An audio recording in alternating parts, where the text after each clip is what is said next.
অর্থাৎ পুরা সব ওয়াক্ত নামাজকে যেমন নামাজ বলে, আলহামদুলিল্লাহ সূরাকেও সালাত বলে। হাদিসের মধ্যে আছে, আল্লাহ তাআলা বলেন হাদিসে কুদসি, নবীজি বর্ণনা করছেন, কাসসামতুস সালাতা বাইনি ওয়া বাইনা আবদি।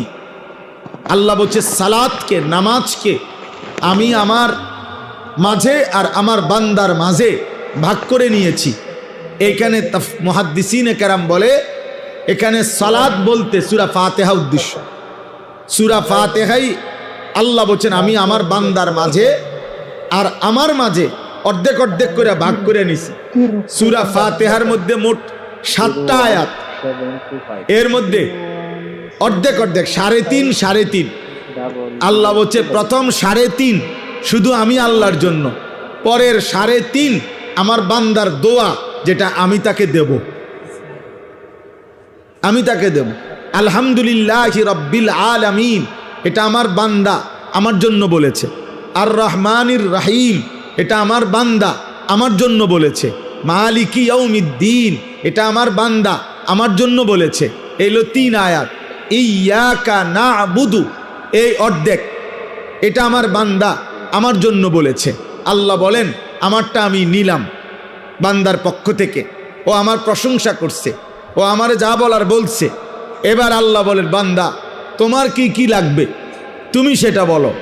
তো আল্লাহ তাআলা বলেন, এবার বান্দা বলতেছে ওয়া ইয়াকা নাস্তাঈন, এই যে আমি আল্লাহ আপনার সাহায্য চাচ্ছি, এই অর্ধেক, এই এক আয়াতের অর্ধেক।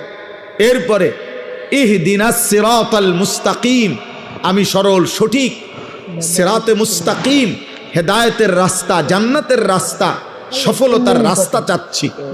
এই একটা আয়াত। সিরাতাল্লাযীনা আনআমতা আলাইহিম, আপনার যুগে যুগে আদম আলাইহিস সালাম থেকে নিয়ে আল্লাহ আমি পর্যন্ত আমার আগে আপনি যাদেরকে সঠিক পথ দেখাইছেন, নিয়ামত দিয়েছেন, জান্নাতের রাস্তা দেখাইছেন, এমন কোন নেক বান্দার রাস্তা আমাকেও দেখায়া দেন, আমাকেও দেখিয়ে দেন। এই হলো দ্বিতীয় আয়াত।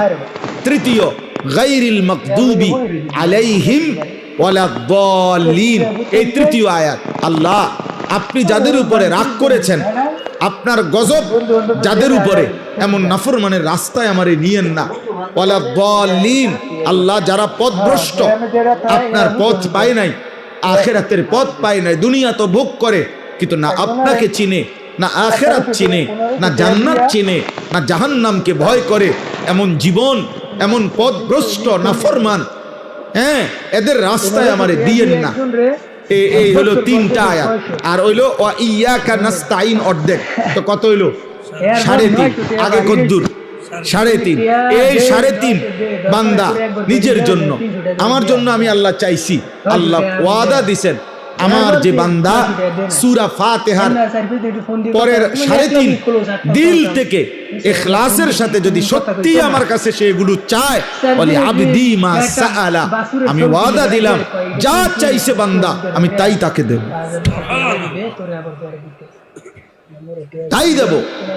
কিন্তু আফসোসের বিষয় হলো না জোয়ান মানুষ, না বুড়া মানুষ, না মা বোন, না আমরা মুসলমানের সংখ্যাগরিষ্ঠ মানুষ, আমরা জানিও না যে আমরা সূরা ফাতিহায় কি বলতেছি,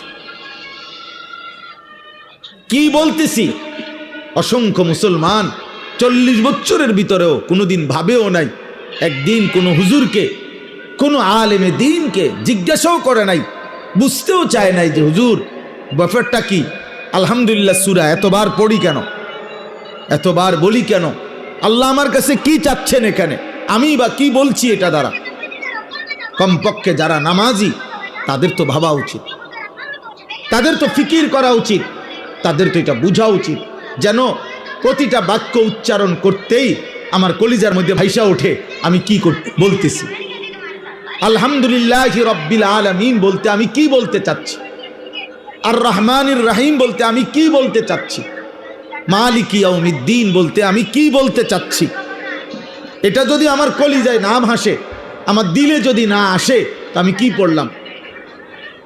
40 বছরের সময় হয় নাই, 30 বছরের সময় হয় নাই, 20 বছরের সময় হয় নাই। আফসোস। আর যেই বদনসিবরা টোটালি নামাজই পড়ে না, ওই নাফরমান তো কিছুই জানে না। ওর আবার আলহামদুলিল্লাহ কি, ওর আবার কুল হুয়াল্লাহু আহাদ কি, এই নাফরমান তো মনে করছে জীবন মানে জন্তু জানোয়ারের জীবন।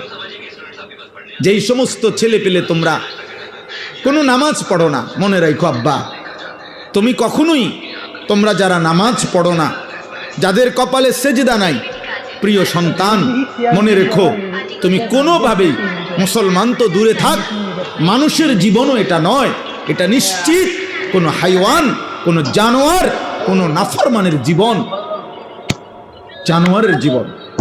ওই জীবন জানোয়ারের জীবন, ওই জিন্দিগি, ওই জানোয়ার রাত কাটায়, ওইটা জানোয়ার দিন কাটায়, ওইটা জানোয়ার খায়, ওইটা জানোয়ার ঘুমায়, ওইটা জানোয়ার পেশাব পায়খানা করে, ওইটা জানোয়ার লজ্জাস্থানের চাহিদার পিছনে জীবন নষ্ট করে। দিন নাই রাত নাই, নারী দেখো, ছবি দেখো, মোবাইলের অশ্লীল দৃশ্য দেখো, উলঙ্গ নাচ গান দেখো, শুধু লজ্জাস্থানের চাহিদা। এই চুল যেগুলা মুশরিকের মতো, কারে দেখাইবার জন্য? সব মহিলাদেরকে দেখাবার জন্য। কোন মেয়ে দেখবে তার দিকে, তাইলে লজ্জাস্থানের চাহিদা। মোবাইল নিয়ে নিয়ে সারা রাত যেই সমস্ত যুবক ছেলে, কিশোর ছেলে ঘোরে, কেন? নারী দেখবার জন্য।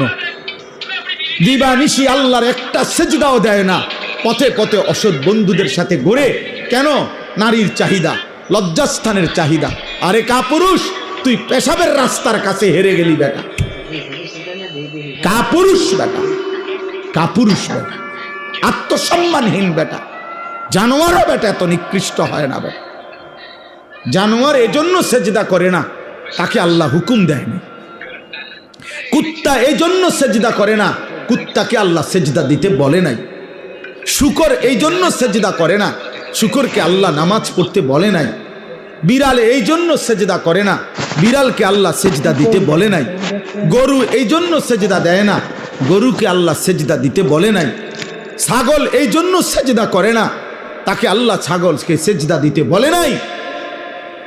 অথচ তুমি মানুষ, তুমি মুসলমান, তোমাকে আল্লাহ প্রতিদিন 5 ওয়াক্ত নামাজের আজান দিয়া দিয়া বলতেছে, রে বান্দা আয় না, বান্দা আয় আয়, হাইয়া আলাস সালাহ, নামাজে আয় রে, নামাজে আয়, এরে বান্দা আয় না, নামাজে আয়, নামাজে আয়, নামাজে আয়, নামাজে আয়। আর জানোয়ার প্রত্যেকবারই বলে, আল্লাহ তোমার খাবো, তোমার নেব, তোমার দুনিয়া ভোগ করব, কিন্তু তোমার সেজদা দেব না। এই জন্য যদি কুত্তার জবান থাকতো, তো কুত্তা বেনামাজিকে বলতো যে আমি কুত্তা তো এজন্য সেজদা দেই নাই, আল্লাহ আমাকে বলে নাই, তোকে সেজদা দিতে বলছে, তবুও দিলি না, তুই মনে রাখিস আমি কুত্তার চাইতে তুই নিকৃষ্ট। যদি কুত্তার জবান থাকতো তোকে বলতো, যদি কুত্তার মুখ থাকতো, যদি কুত্তার জবান থাকতো, তোকে বলতো যে তুই কুত্তার চাইতে নিকৃষ্ট, জানোয়ারের চাইতে নিকৃষ্ট। ভাত মাছ খাওয়ার নাম জীবন না রে বাপ। নারী, ছবি, মোবাইল, বন্ধুদের আড্ডা, আর এই বুট পেঁয়াজু চটপটি। অনেক ছেলে মনে করছো আরে মাতাল, এটা কি একটা জীবন হইল?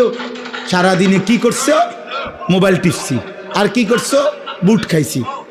আর কি করছো? বন্ধুদের সাথে আড্ডা দিছি, শেষ। এই কতক্ষণ আড্ডা, কতক্ষণ মোবাইল টিফা, কতক্ষণ বুড়া গাড়ি, 24 ঘন্টা শেষ। একটা হায়াত শেষ, একটা রাত শেষ। হায় হায় নাফরমান, মুসলমান এত নিকৃষ্ট হয়, মুসলমান এত নিকৃষ্ট হয় বেটা। একজন মুসলমান তার কোনো কাজ নাই, একজন ইমানদারের কোনো কাজ নাই। আহা, কে তাকে আল্লাহ ভুলায় দিল, কে তাকে আল্লাহ ভুলায় দিল? ওই মা বাপ নিশ্চিত দায়ী হবে। যে সমস্ত বাপ চাচারা বইয়া বইয়া বন খান আর সাদোয়ানে বিড়ি খান, গপ মারেন, সুন্দর সুন্দর কথা কন, বিল্ডিং হয়ে গেছে, হ্যাঁ সেরে গেছেন, 3 ফোলা বিদেশ, আর কিতা আখিরাতের ব্যবস্থা হয়ে গেছে তো নাকি? আর কি জমি জমা কিনা লাইছে, রাস্তার লগে জমি কিনছে, বাইত বিল্ডিং হয়ে গেছে, ফুট বিদেশ, আর কিতা মাশাআল্লাহ। জীবন তো গুছিয়ে লাইছে, এখন আর মরলেও কোনো টেনশন নাই। না, কোনো টেনশন নাই, মরলেই তো আপনার ফিটবো, টেনশনের কি আছে? আবার আপনি কীর্তেন টেনশন করেন, আপনি মরবেন না। আপনি মরলেই না বুঝবেন, আপনি মরলে না বুঝবেন। আপনার 3 ছেলে 1 ওয়াক্ত নামাজ পড়ে না, আপনি মরিয়া না দেখবেন কি হয়। আপনার 3টা পুতের বউ একটাও পর্দা করে না, এই অসভ্য